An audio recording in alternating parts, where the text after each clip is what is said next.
Shalom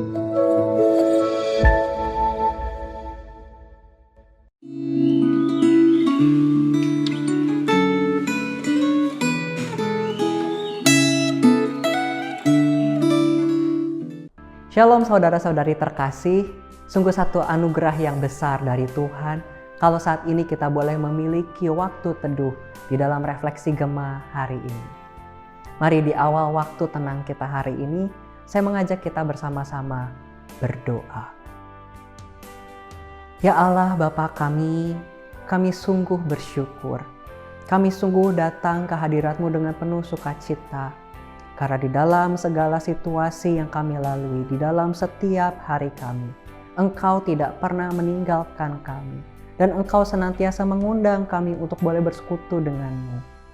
Dan Tuhan, kiranya saat ini ketika kami datang untuk bersekutu dengan-Mu, untuk menikmati firman-Mu, kiranya Engkau yang menuntun kami saat ini mengarahkan hati dan pikiran kami kepada-Mu. Hanya dalam nama anak-Mu Yesus Kristus kami berdoa. Amin. Saudara-saudari terkasih, renungan Gema hari ini diambil dari 1 Tawarik pasal yang ke-28. Saudara-saudari dapat mengambil waktu terpisah untuk membaca keseluruhan pasal ini. Dan saat ini saya hanya akan membacakan pasal ini di ayat yang pertama sampai dengan ayat yang ke-10. Demikian firman Tuhan. Daud mengumpulkan di Yerusalem segala pembesar Israel, yakni para kepala suku, para pemimpin rombongan orang-orang yang melayani raja, para kepala pasukan 1.000 dan kepala pasukan 100, serta para kepala harta benda dan ternak kepunyaan raja dan anak-anaknya. Bersama-sama mereka juga para pegawai istana dan para perwira dan semua pahlawan yang gagah perkasa. Lalu berdirilah Raja Daud dan berkata, "Dengarlah hai saudara-saudaraku dan bangsaku, aku bermaksud hendak mendirikan rumah perhentian untuk tabut perjanjian Tuhan dan untuk tumpuan kaki Allah kita. Juga aku telah membuat persediaan untuk mendirikannya.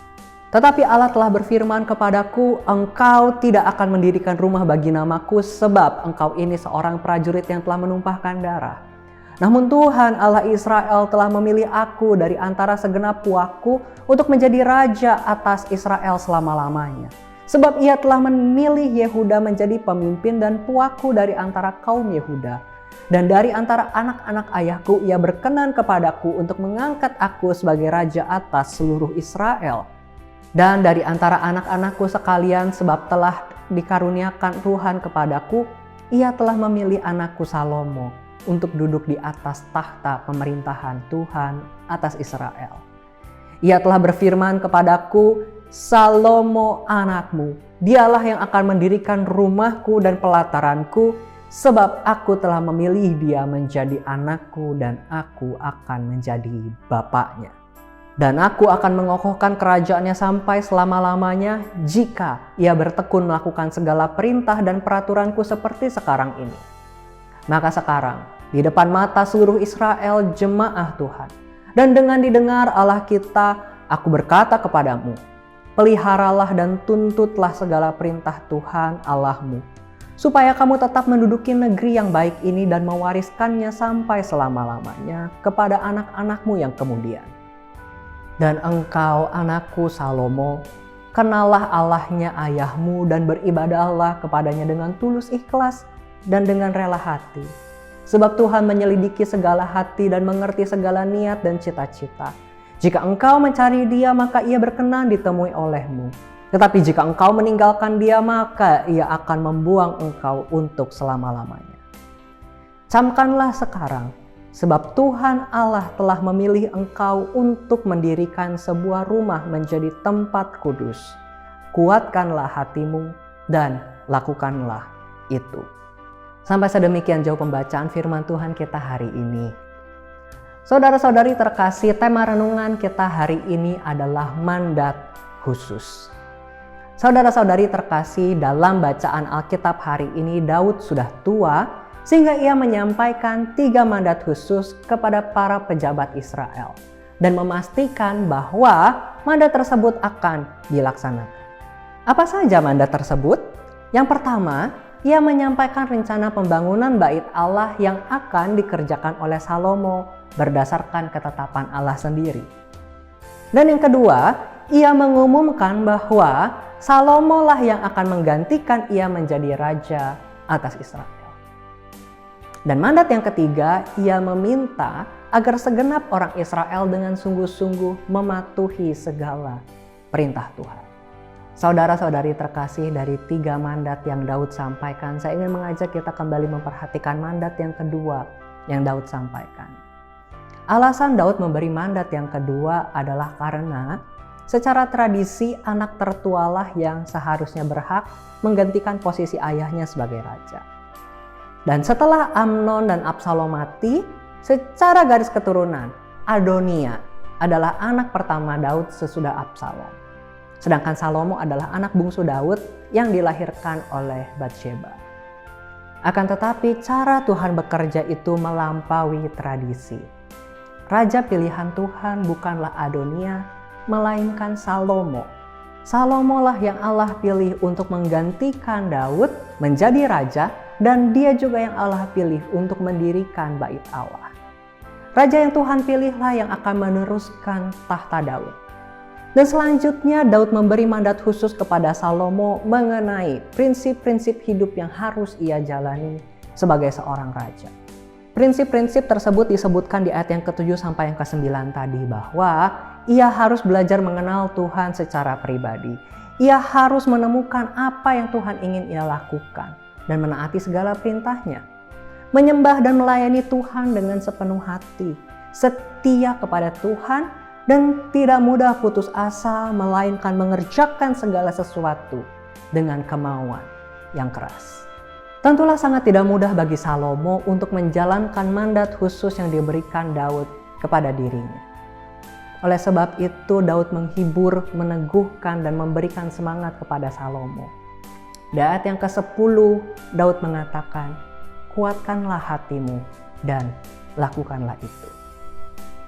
Dan saudara-saudari, itu bukan hanya sekali. Pengingatan, penguatan, nasihat ini juga diulang di ayat yang ke-20 di akhir dari perikop ini. Kuatkan dan teguhkanlah hatimu. Janganlah takut dan janganlah tawar hati. Sebab Tuhan Allah, Allahku, menyertai engkau. Saudara-saudari terkasih, bergumul untuk melakukan kehendak Allah. Tentu itu bukanlah hal yang mudah. Tetapi hal itulah yang sepantasnya dikerjakan oleh setiap orang percaya. Sepanjang hidupnya Daud ia berusaha mencari perkenanan Tuhan, dan Daud mengharapkan bahwa Salomo pun demikian ketika ia menyampaikan mandat itu kepada anaknya. Dan saudara-saudari terkasih, kepada setiap kita saat ini, kembali diingatkan juga bahwa setiap kita memiliki mandat khusus. Tuhan Yesus memberikan mandat untuk setiap kita orang percaya untuk kita kerjakan, yaitu untuk memberitakan Injil. Sebagaimana di dalam Markus 16 ayat yang ke-15 dikatakan, lalu ia, yaitu Yesus, berkata kepada mereka, "Pergilah ke seluruh dunia, beritakanlah Injil kepada segala makhluk." Saudara-saudari terkasih, kepada setiap kita telah dipercayakan juga sebuah mandat khusus. Dan kini pertanyaannya, apakah saudara mau, bersedia, dan apakah saudara telah melaksanakan mandat itu dengan setia? Mari kita bersama datang kepada Tuhan, kita berdoa. Ya Allah Bapa kami, saat ini kami datang kepadamu. Terima kasih Tuhan karena Engkau kembali mengingatkan panggilan, mandat yang telah Engkau percayakan dalam hidup setiap kami. Terima kasih juga Tuhan untuk teladan, firman yang boleh Engkau berikan, tokoh di dalam Alkitab yang boleh kembali kami ingat. Kami menyadari bahwa tidak mudah untuk bergumul, untuk setia menjalankan mandat yang Engkau percayakan. Namun Tuhan, sebagaimana yang Daud harapkan kepada Salomo, kami juga mengharapkan hal yang sama, bahwa kami dapat dikuatkan. Hati kami boleh teguh ketika kami berjalan untuk boleh melakukan mandat yang Engkau percayakan kepada kami. Tuntunlah dan tolonglah kami agar kami bisa setia menjalankan mandat yang Engkau percayakan ini. Kami lemah dan kami membutuhkan Engkau. Terima kasih Tuhan. Dalam nama anak-Mu Yesus Kristus, kami bersyukur dan berdoa. Amin. Marilah kita terus dengan setia bergumul dan berjuang untuk melakukan mandat yang Ia percayakan dengan penuh kesetiaan. Sampai kita berjumpa muka dengan muka dengan Allah yang memberikan mandat itu. Tuhan memberkati.